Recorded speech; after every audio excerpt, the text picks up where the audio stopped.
జనకర్ జనారే మీకు సమర్పిస్తున్న వారు విశాఖ ఇండస్ట్రీస్ లిమిటెడ్. భళా విశాఖ భళా. పటిష్టమైన పైకప్పుకి విశాఖ ఉక్కు కవచం.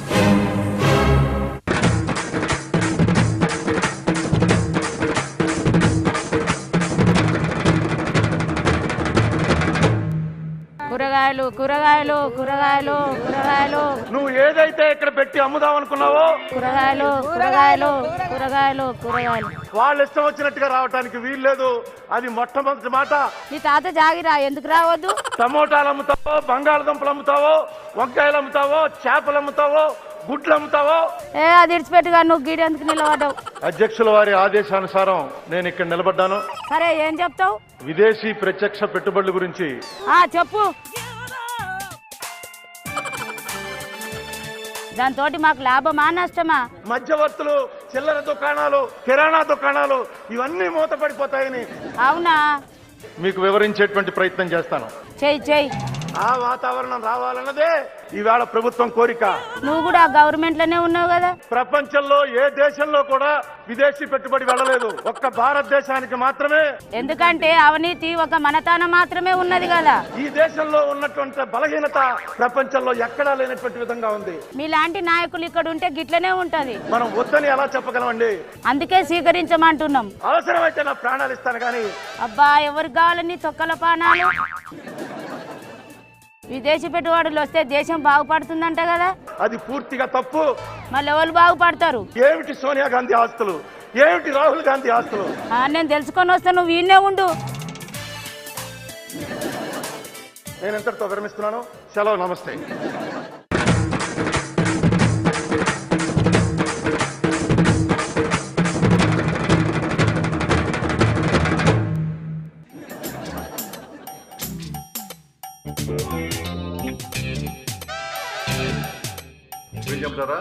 జరాగు, వర్షం ఉంది.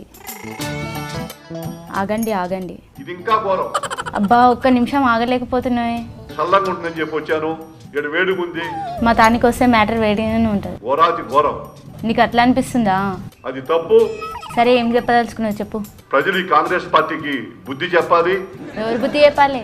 ప్రజలకే ఫిర్యాదు చేస్తున్నాం. మరి మీకు ఎవరు బుద్ధి చెప్పాలి?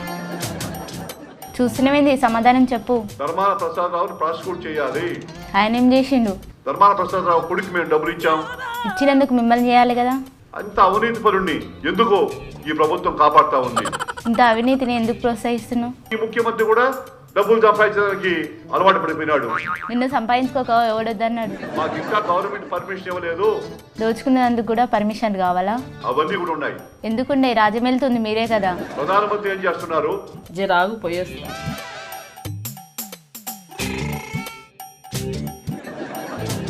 ఇప్పుడే నోరు తెచ్చిండు అన్నం తినేదందుకు. గవర్నర్ పొలిటికల్ మిషన్ తో పోతున్నాడు. వస్తున్న మీకోసం యాత్రకు వచ్చేది ఉండేనా? మోపిదేవి వెంకటరామరావు చేసింది చాలా తక్కువ నేరం. నువ్వు చేస్తున్నదే ఎక్కువ నేరం. అది రుజువైంది. అయింది కదా, దయచేయండి.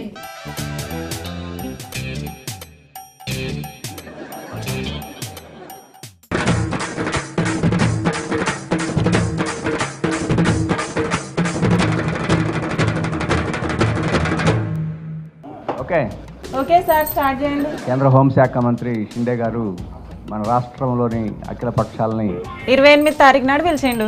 అది మొక్కుబడి సమావేశం అని మా అభిప్రాయం. ఎందుకు అట్లా అనిపిస్తుంది? ఇప్పుడు ప్రతిపక్షాల సమయం వృధా చేస్తుంది కాంగ్రెస్. అబ్బా, నువ్వు వీడుండి పొడిసేదేముందని.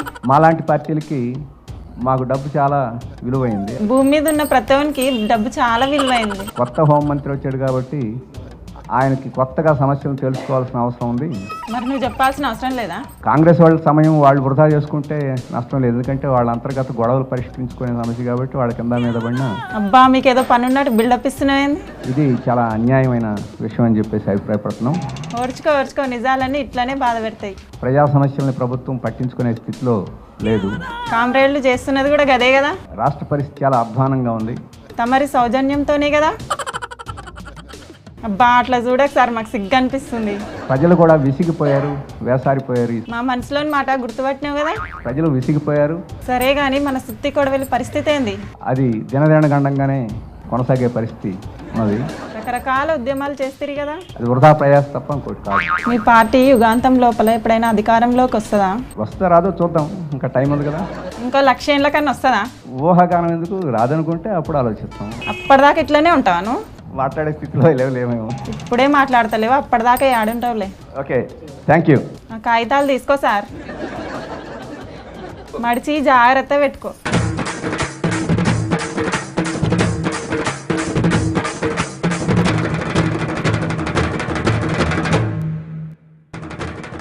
జజ్జనక్కర్ జనారే మీకు సమర్పించిన వారు విశాఖ ఇండస్ట్రీస్ లిమిటెడ్. బళా విశాఖ బళా. పటిష్టమైన పైకప్పుకి విశాఖ ఉక్కు కవచం.